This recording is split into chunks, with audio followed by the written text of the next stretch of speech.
You are beautiful beyond description, too marvelous for words, too wonderful for comprehension, like nothing ever seen or heard.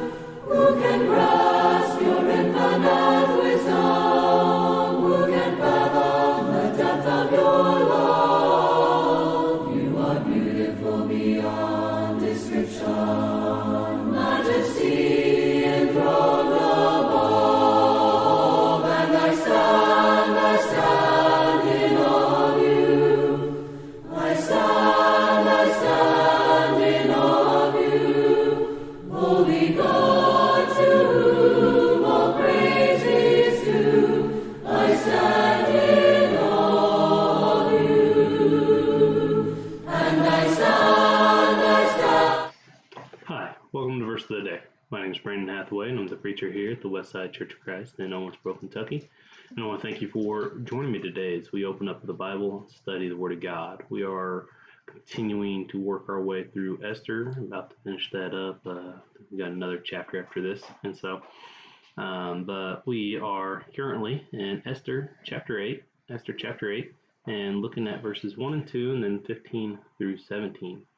As we read it, it says, "On that day, King Ahasuerus gave Queen Esther the house of Haman, the enemy of the Jews. And Mordecai came before the king, for Esther had told how he was related to her.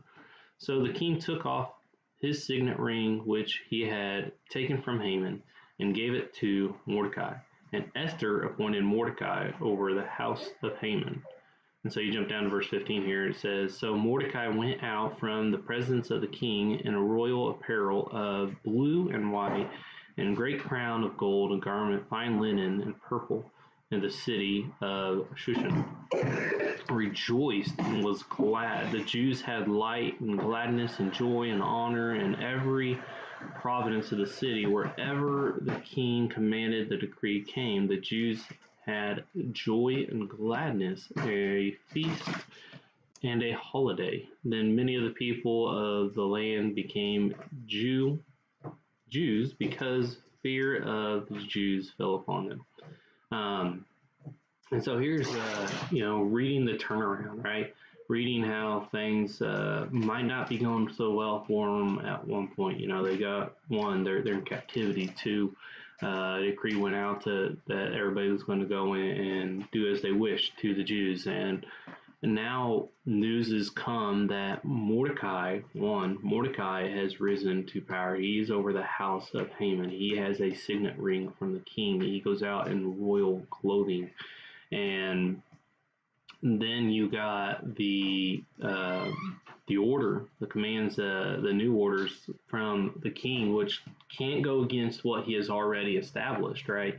And so, but he has allowed all the Jews to take up arms and defend themselves, and he comes up against them that they are able to fight back, and that nothing will come to them for defending themselves.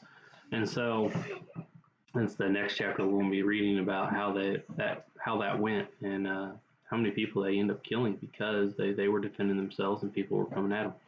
And so, but it's how much things change, and then that joy that it brought. So we just sometimes have to wait our time, wait our time out, so that we can let God do what he does, and he will provide for us. He will take care of us. We will get through this storm. We got rain today, and get some good rain because they canceled school. But we got enough rain, but if we are patient and we're smart, and we can weather the storm. And so here they are able to get through it, and we'll talk more about that tomorrow. So I want to thank you for joining me today. Again, I hope that everybody has a blessed and wonderful day. Again, Sunday starts our gospel meeting. We have Brother Greg Gwynn coming in to present the Word of God. And so it starts at 9:30 on Sunday, 10:30 on Sunday, 5 p.m. on Sunday, and then 6:30 on Monday, Tuesday, and Wednesday. So we hope that you'll be able to join us for those, and be happy to have you. I hope you have a blessed day, and if the Lord is willing.